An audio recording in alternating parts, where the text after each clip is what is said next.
السلام علیکم ورحمۃ اللہ تعالی وبرکاتہ۔ نحمده ونصلي ونسلم على رسوله الكريم، اما بعد فاعوذ باللہ من الشیطان الرجیم، بسم اللہ الرحمن الرحیم۔ ان اللہ وملائکته یصلون علی النبی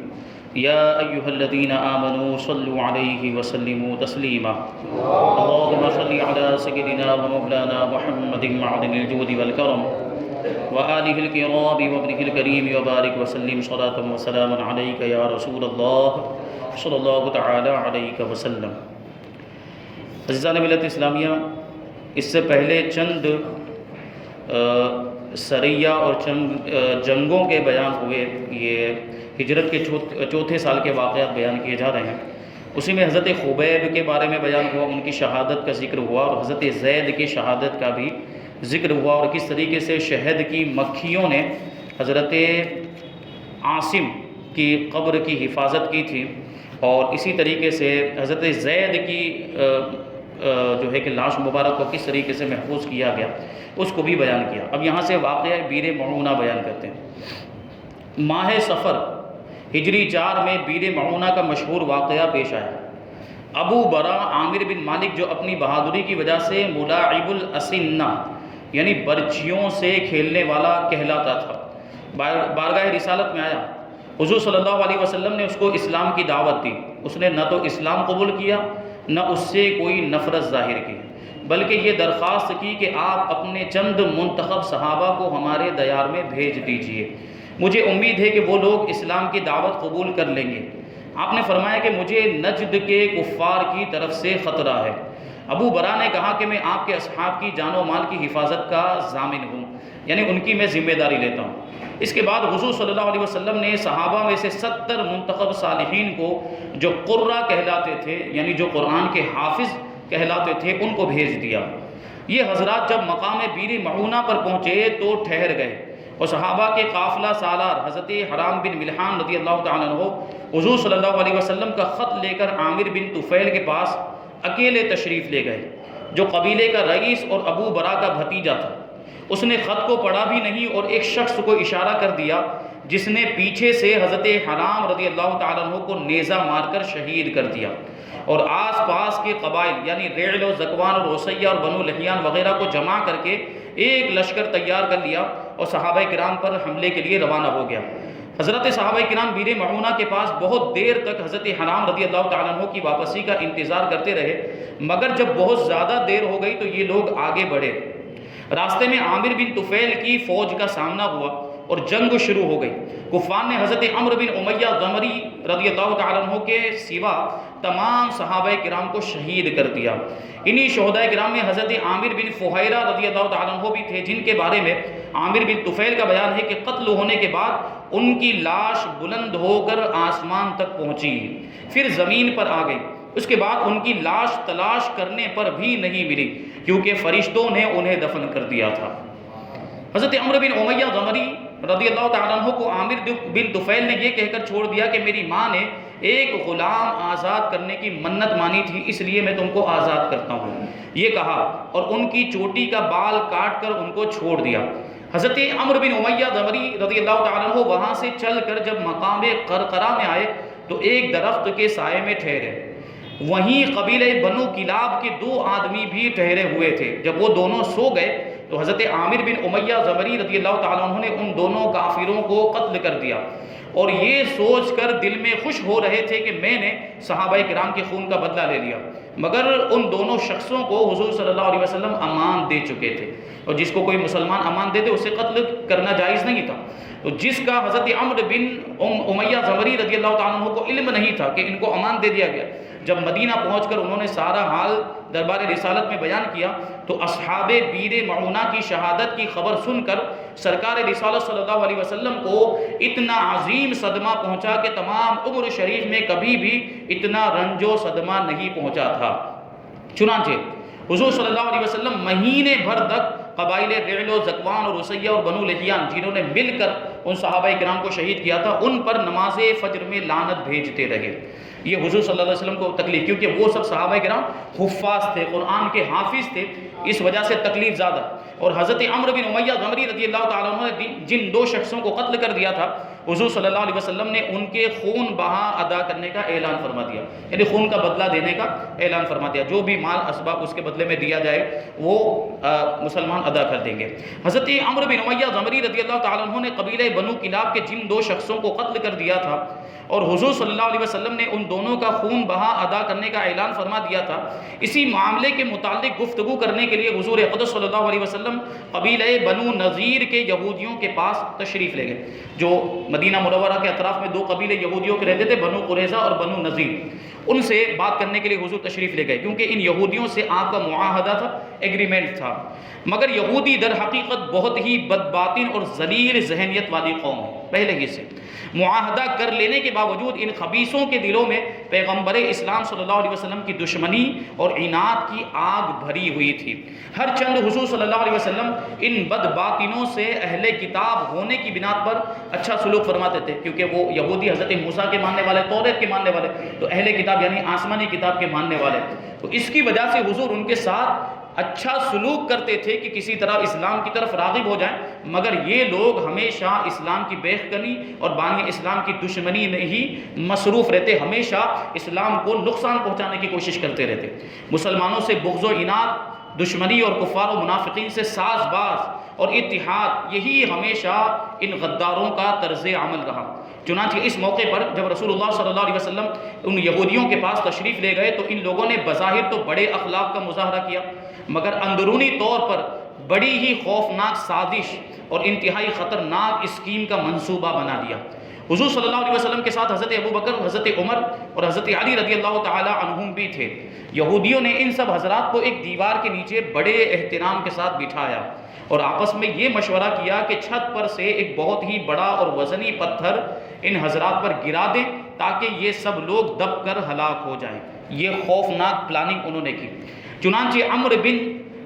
حجاش اس مقصد کے لیے چھت کے اوپر چڑھ گیا، تو محافظ حقیقی، حقیقت میں حفاظت کرنے والا پروردگار عالم، اس نے اپنے حبیب صلی اللہ علیہ وسلم کو یہودیوں کی اس ناپاک سازش سے بذریعہ وحی مطلع فرما دیا کہ یہ آپ کے ساتھ ایسا ایسا معاملہ کرنے والے ہیں۔ حضور کو پہلے ہی سے پتہ ہو گیا، اس لیے فوراً ہی آپ وہاں سے اٹھ کر چپ چاپ اپنے ساتھیوں کے ساتھ واپس چلے آئے اور مدینہ تشریف لا کر صحابہ کرام کو یہودیوں کی اس سازش سے آگاہ فرمایا، اور انصار و مہاجرین سے مشورے کے بعد ان یہودیوں کے پاس قاصد بھیجا خط لے کر کہ چونکہ تم لوگوں نے اپنی دسیسہ کاری اور قاتلانہ سازش سے معاہدہ اور ایگریمنٹ توڑ دیا ہے، اس لیے اب تم لوگوں کو 10 دن کی مہلت دی جاتی ہے کہ تم اس مدت میں مدینہ سے نکل جاؤ، اس کے بعد جو شخص بھی تم میں کا یہاں پایا جائے گا وہ قتل کر دیا جائے گا۔ شہنشاہ مدینہ صلی اللہ علیہ وسلم کا یہ فرمان سن کر بنو نذیر کے یہودی جلا وطن ہونے کے لیے تیار ہو گئے تھے، مگر منافقوں کا سردار عبداللہ ابن ابی ان یہودیوں کا حامی بن گیا، ان کا مددگار، ان کا ہمدرد بن گئے، اور اس نے کہلا بھیجا کہ تم لوگ ہرگز مدینے سے نہ نکلو، ہم 2000 آدمیوں سے تمہاری مدد کرنے کو تیار ہیں۔ یہ دلاسا اس نے دیا تھا عبداللہ ابن ابی منافق نے یہودیوں کو۔ اس کے علاوہ بنو قریظہ اور بنو غطفان یہودیوں کے 2 طاقتور قبیلے بھی تمہاری مدد کریں گے۔ بنو نذیر کی کہ یہودیوں کو جب اتنا بڑا سہارا مل گیا تو وہ شیر ہو گئے، ان کے اندر ہمت آ گئی، اور انہوں نے حضور صلی اللہ علیہ وسلم کے پاس کہلا بھیجا کہ ہم مدینہ چھوڑ کر نہیں جا سکتے، آپ کے دل میں جو آئے وہ کر لیجئے۔ ان لوگوں نے اس طرح کی دھمکی دی۔ یہودیوں کے اس جواب کے بعد حضور صلی اللہ علیہ وسلم نے مسجد نبوی کی امامت حضرت عبداللہ ابن مکتوم رضی اللہ تعالیٰ عنہ کے سپرد پر فرما کر خود بنو نذیر کا قصد فرمایا۔ حضرت عبداللہ ابن مکتوم یہ حضرت نابینا صحابی تھے، ان کو مسجد نبوی کی امامت سونپی اور آپ خود بنو نذیر کی طرف تشریف لے گئے صحابہ کرام کو لے کر، اور ان یہودیوں کے قلعے کا محاصرہ کر لیا، قلعے کو گھیر لیا۔ یہ محاصرہ 15 دن تک قائم رہا۔ قلعے میں باہر سے ہر قسم کے سامانوں کا آنا جانا بند ہو گیا اور یہودی بالکل ہی محصور اور مجبور ہو کر رہ گئے۔ مگر اس موقع پر نہ تو منافقوں کا سردار عبداللہ ابن ابی یہودیوں کی مدد کے لیے آیا، نہ بنو قریظہ اور بنو غطفان نے کوئی مدد کی۔ پہلے جن لوگوں نے بڑے بڑے دعوے کیے تھے اور بڑی بڑی جو ہے کہ ڈینگیں ماری تھی کہ ہم تمہاری مدد کریں گے، عبداللہ ابن ابی منافق نے کہا تھا کہ 2000 آدمیوں کے ذریعے تمہاری مدد کروں گا، اور بنو قریظہ بھی تمہاری مدد کریں گے، بنو غطفان بھی تمہاری مدد کریں گے، لیکن وقت پر کوئی بھی مدد کرنے کے لیے نہیں آیا۔ چنانچہ اللہ تعالیٰ نے ان دغا بازوں کے بارے میں ارشاد فرمایا کہ کمثل الشیطان اذ قال للانسان اکفر فلما کفر قال انی بریء منک انی اخاف اللہ رب العالمین، کہ ان لوگوں کی مثال شیطان جیسی ہے کہ جب اس نے آدمی سے کہا کہ تو کفر کر، پھر جب اس نے کفر کر لیا تو بولا کہ میں تجھ سے الگ ہوں، میں اللہ سے ڈرتا ہوں جو سارے جہان کا پالنے والا ہے۔ یعنی شیطان کا معاملہ کہ انسان کو بہکاتا ہے اور انسان سے کفر کرواتا ہے اور اس کو کہتا ہے کفر کر، اور جب انسان کفر کر لیتا ہے، پہلے تو اس نے بہت سبز باغ دکھائے ہوتے کہ تو کفر کر دے گا تو یہ تجھے مل جائے گا، وہ مل جائے گا، دنیا داری کی باتیں ہوتی ہیں، لیکن جب وہ کفر کر لیتا ہے تو شیطان پھر اس سے برات کا اظہار کرتا ہے کہ میرا اور تیرا کوئی تعلق نہیں ہے، تو اللہ سے ڈرتا ہوں۔ شیطان ایسی باتیں کرتا ہے۔ تو ان کا بھی یہی معاملہ کہ پہلے خوب وعدے کیے کہ تم حضور کے خلاف اعلان جنگ کر دو تو ہم تمہاری مدد کریں گے، یہ ہوگا وہ ہوگا، لیکن وقت پر وہ لوگ بھاگ گئے، کوئی بھی مدد کرنے کے لیے نہ آئے۔ یعنی جس طرح شیطان آدمی کو کفر پر ابھارتا ہے، لیکن جب آدمی شیطان کے ورغلانے سے کفر میں مبتلا ہو جاتا ہے تو شیطان چپکے سے کھسک کر پیچھے ہٹ جاتا ہے۔ اسی طرح منافقوں نے بنو نذیر کے یہودیوں کو شہ دے کر دلیر بنا دیا اور اللہ کے حبیب صلی اللہ علیہ وسلم سے لڑا دیا، لیکن جب بنو نذیر کے یہودیوں کو جنگ کا سامنا ہوا تو منافق چھپ کر اپنے گھروں میں بیٹھ رہے۔ حضور صلی اللہ علیہ وسلم نے قلعے کا محاصرہ کرنے کے ساتھ قلعے کے آس پاس کھجوروں کے کچھ درختوں کو بھی کٹوا دیا، کیونکہ ممکن تھا کہ درختوں کے جھنڈ میں یہودی چھپ کر اس کا اسلامی لشکر پر چھاپا مارتے، کیونکہ لشکر وہ جو درخت جو تھے وہ بڑے گھنے تھے، ان کے پیچھے کوئی بھی چھپ جاتا اور وہاں سے حملہ کر سکتا تھا، اس لیے حضور نے ان درختوں کو کٹوانے کا حکم دیا، اور تاکہ وہ اسلامی لشکر پر کفار حملہ نہ کر سکے اور جنگ میں مسلمانوں کو دشواری اس کی وجہ سے ہو سکتی تھی۔ تو ان درختوں کو کاٹنے کے بارے میں مسلمانوں کی دو گروہ ہو گئے، دو گروپ ہو گئے۔ کچھ لوگوں کا یہ خیال تھا کہ یہ درخت نہ کاٹے جائیں کیونکہ فتح کے بعد یہ سب درخت مال غنیمت بن جائیں گے، اس سے مسلمانوں کا فائدہ ہوگا اور مسلمان ان سے نفع اٹھائیں گے، اور کچھ لوگوں کا یہ کہنا تھا کہ درختوں کے جھنڈ کو کاٹ کر صاف کر دینے سے یہودیوں کی کمین گاہوں کو برباد کرنا اور ان کو نقصان پہنچا کر غیظ و غضب میں ڈالنا مقصود ہے، وہ جو گھات لگا کر بیٹھ سکتے تھے اس کو ختم کرنا مقصود تھا، لہٰذا ان درختوں کو کاٹ دینا ہی بہتر ہے۔ یہ مسلمانوں کے دو گروہ۔ تو اس موقع پر سورہ حشر کی یہ آیت کریمہ نازل ہوئی جس میں فرمایا گیا ما قطعتم من لینۃ او ترکتموها قائمۃ علی اصولها فباذن اللہ ولیخزی الفاسقین، کہ جو درخت بھی تم نے کاٹے یا جن کو ان کی جڑوں پر قائم چھوڑ دیا، یعنی درختوں کو، جن درختوں کو نہیں کاٹا، یہ سب اللہ کے حکم سے تھا تاکہ خدا فاسقوں کو رسوا کر دے، بے حکموں کو رسوا کر دے۔ یعنی دونوں مسلمانوں کے گروہ، مطلب یہ ہے کہ مسلمانوں میں جو درخت کاٹنے والے ان کا عمل بھی درست ہے اور جو کاٹنا نہیں چاہتے وہ بھی ٹھیک کہتے ہیں، کیونکہ کچھ درختوں کو کاٹنا اور کچھ کو چھوڑ دینا یہ دونوں اللہ تعالیٰ کے حکم اور اس کی اجازت سے ہی ہے۔ اب یہ سوچ کا فرق ہوتا ہے۔ دیکھیے اللہ تعالیٰ نے دونوں کو صحیح فرمایا، اگر بظاہر دیکھیں تو دونوں کی رائے اپوزٹ تھی ایک دوسرے کی، کیونکہ ایک گروہ کیا کہہ رہا تھا کہ درختوں کو چھوڑ دیا جائے، نہ کاٹا جائے، اور دوسرا گروہ کیا کہہ رہا تھا کہ کاٹ دیا جائے، لیکن دونوں کی نیتیں چونکہ اچھی تھیں، دونوں کا مقصد چونکہ صحیح تھا، اس لیے اللہ تبارک و تعالیٰ نے دونوں کو صحیح فرمایا۔ تو یہ نظریے کا جو ہے کہ فرق ہوتا ہے، نظریے کے اختلاف کی بات ہوتی ہے۔ جسے مثال کے طور پر دنیا داری کے اعتبار سے ایک مثال دیں کہ ایک پانی کا گلاس ہے، وہ آدھا بھرا ہوا اور آدھا خالی ہے، وہ ایک دیکھنے والا اس کو دیکھ کر کیا کہتا ہے کہ یہ گلاس آدھا خالی ہے، لیکن دوسرا دیکھنے والا اس کو دیکھتا ہے، الگ نظریے سے دیکھتا ہے تو کہتا ہے آدھا بھرا ہوا ہے، جبکہ دونوں صحیح ہے، دونوں میں سے کوئی غلط نہیں ہے، دونوں کی بات صحیح ہے۔ جو آدھا خالی ہے کہہ رہا ہے وہ بھی صحیح ہے، اور جو کہہ رہا ہے آدھا بھرا ہوا ہے وہ بھی صحیح ہے۔ تو یہ سب نظریے کی باتیں ہوتی ہیں۔ تو اسی طریقے سے جو ہمارے جو دینی اور مذہبی معاملات میں کبھی جو اختلافات ہو جاتے ہیں ان کو بھی اسی نظریے سے دیکھنا چاہیے کہ دونوں کے مقاصد درست ہیں۔ ہمارے علماء کے درمیان جو اختلاف ہو جاتے ہیں دلیل کی بنیاد پر جو اختلاف ہوتا ہے تو اس میں یہی نظریہ ہمیں رکھنا چاہیے اور درستگی پر اس کو محمول کرنا چاہیے۔ اللہ تبارک و تعالیٰ سب کو نیک توفیق عطا فرمائے۔ بہرحال آخر کار محاصرے سے تنگ آ کر بنو نذیر کے یہودی اس بات پر تیار ہو گئے کہ وہ اپنا اپنا مکان اور قلعہ چھوڑ کر اس شرط پر مدینے سے باہر چلے جائیں گے کہ جس قدر مال و اسباب وہ اونٹوں پر لے جا سکیں گے وہ لے جائیں گے۔ حضور صلی اللہ علیہ وسلم نے یہودیوں کی اس شرط کو منظور فرما دیا، اور بنو نذیر کے یہودی 600 اونٹوں پر اپنا مال و سامان لاد کر ایک جلوس کی شکل میں گاتے بجاتے ہوئے مدینے سے نکلے۔ کچھ تو خیبر چلے گئے اور زیادہ تعداد میں ملک شام جا کر ازریعات اور کچھ اریحا میں آباد ہو گئے۔ یہ بات آپ کو یاد نہیں چاہیے کہ یہ یہودی جو خیبر جا کر آباد ہوئے تھے، بعد میں انہی کا مقابلہ ہوا تھا۔ حضور صلی اللہ علیہ وسلم لشکر لے کر پہنچے تھے، اور پھر حضرت علی رضی اللہ تعالیٰ عنہ کو فاتح خیبر اسی وجہ سے کہا جاتا ہے کہ ان کے ذریعے سے فتح نصیب ہوئی تھی۔ اللہ کے رسول نے جو ارشاد فرمایا تھا کہ کل میں ایسے شخص کو جھنڈا عطا فرماؤں گا جس کے ہاتھ پر اللہ تبارک و تعالیٰ فتح عطا فرمائے گا، اور وہ شخص ایسا ہے جو اللہ اور رسول سے محبت کرتا ہے اور اللہ رسول اس سے محبت کرتے ہیں۔ حضرت علی کے بارے میں خیبر کے بعد اب ہم تو بھول جاتے ہیں، ہم واقعات کو بھول جاتے ہیں، ہم جو ہے کہ اسلامی جو جنگیں ہوئی اور مجاہدین اسلام نے جو قربانیاں دی، کتنے تو ایسے ہمارے مسلمان بھائی ہوں گے ان کو ان کے بارے میں معلوم بھی نہیں ہے، اور معلوم ہوتا بھی ہے تو بھول جاتے، یاد نہیں رہتا۔ لیکن یہ خیبر کی جنگ کو یہودیوں نے آج تک یاد رکھا ہوا ہے۔ کچھ سالوں پہلے آپ لوگوں نے سوشل میڈیا پر دیکھا ہوگا کہ وہ یہودیوں نے، اسرائیل کے یہودیوں نے یہ باقاعدہ اس کے بورڈ بنائے تھے کہ خیبر آپ لوگوں کا آخری موقع تھا، خیبر واز یور لاسٹ چانس، یہ لکھا ہوا تھا انہوں نے بورڈ پر کہ خیبر آپ لوگوں کا آخری موقع تھا، اب تم کو کوئی جیت نہیں ملنے والی ہے، اب ہمیشہ تم کو منہ کی کھانی پڑے گی، کیونکہ ان کو بھی معلوم ہے کہ اس وقت جو مسلمان تھے ان کا ایمان مضبوط تھا، ان کو ہرانا آسان نہیں تھا۔ اب خود وہی جانتے کیونکہ انہی کی سازشوں کی وجہ سے مسلمان آج گناہوں میں مبتلا ہو گیا ہے اور اس کا ایمان کمزور ہو گیا۔ اب ان کو پتہ چل گیا ہے کہ اب مسلمان کو ہرانا اور اس کو مٹا دینا بہت آسان ہو گیا، تو اسی وجہ سے یہ بورڈ بنا ہے۔ دیکھیے وہ کیسے یاد رکھتے ہیں باتوں کو، خیبر کی جنگ کو انہوں نے ابھی تک یاد رکھا ہوا، اور ہم سوئے ہوئے، ہم غفلت میں مبتلا ہیں۔ اللہ تبارک و تعالی ہم سب کو خواب غفلت سے بیداری عطا فرمائے۔ تو ان لوگوں کے چلے جانے کے بعد ان کے گھروں کو مسلمانوں نے جب اس کی تلاشی لی تو 50 لوہے کی ٹوپیاں جو جنگ میں پہنی جاتی ہیں، اور 50 زرہیں جو لوہے کا لباس پہنا جاتا ہے سینے پر، اور 340 تلواریں نکلی جو حضور صلی اللہ علیہ وسلم کے قبضے میں آئیں۔ اللہ تعالیٰ نے بنو نذیر کے یہودیوں کی اس جلا وطنی کا ذکر قرآن مجید کی سورہ حشر میں اس طرح فرمایا کہ هو الذی اخرج الذین کفروا من اہل الکتاب من دیارہم لاول الحشر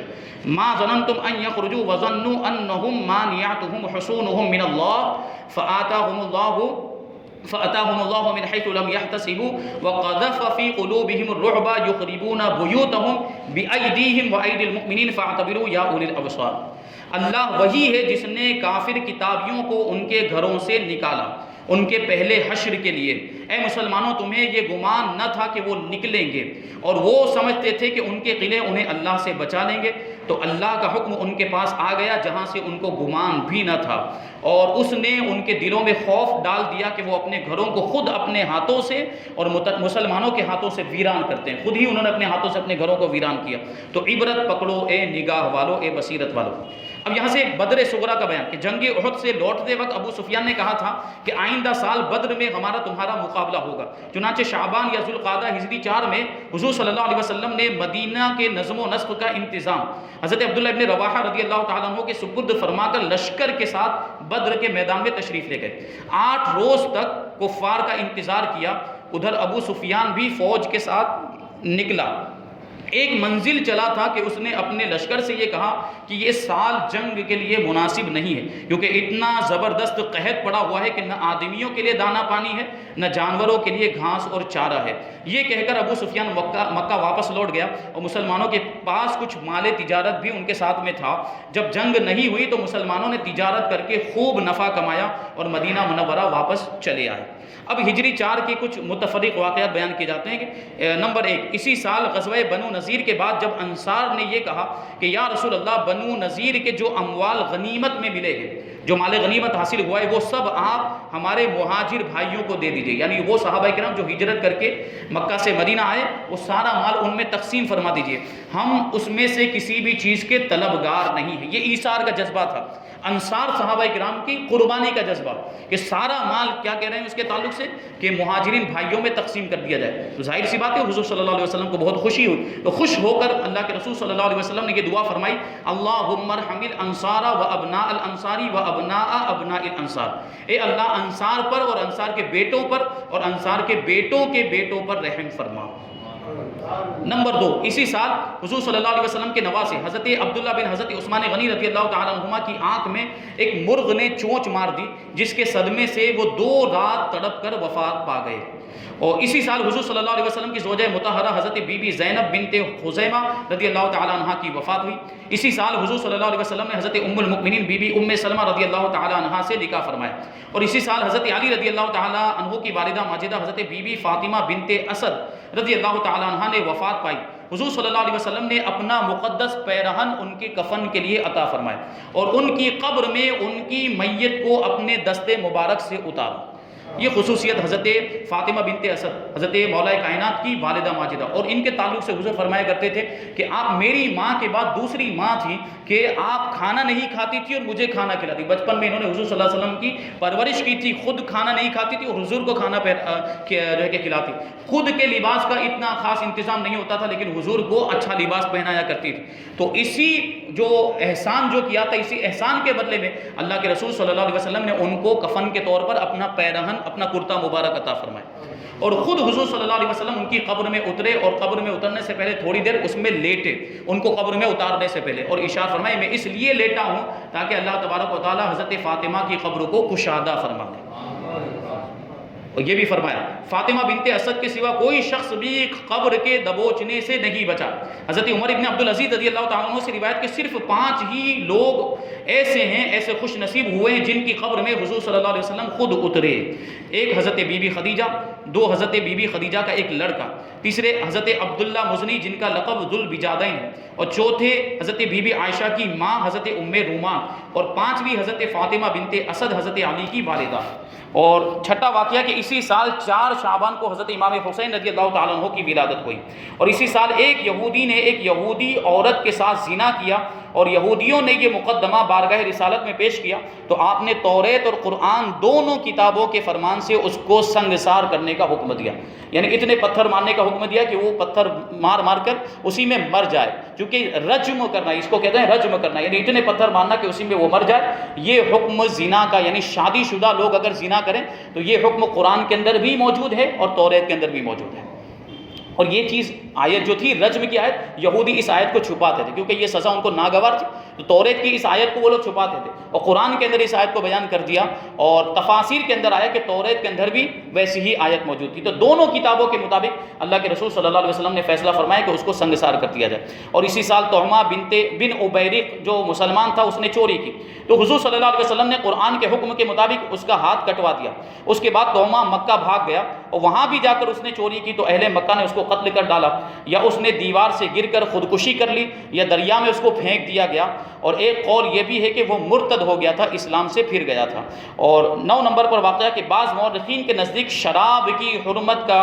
حکم بھی اسی سال یعنی ہجری 4 ہی میں نازل ہوا، اور بعض کے نزدیک ہجری 6 میں، اور بعض کے نزدیک بعض نے کہا کہ ہجری 8 میں شراب حرام کی گئی۔ تو یہ ہجری 4 کے چند مقصود واقعات بیان کیا، یہاں سے انشاءاللہ تبارک و تعالی ہجرت کے 5ویں سال کے واقعات بیان کیے جائیں گے۔ اللہ تبارک و تعالی ہم سب کو عمل کی توفیق عطا فرمائے۔ وما علینا الا البلاغ۔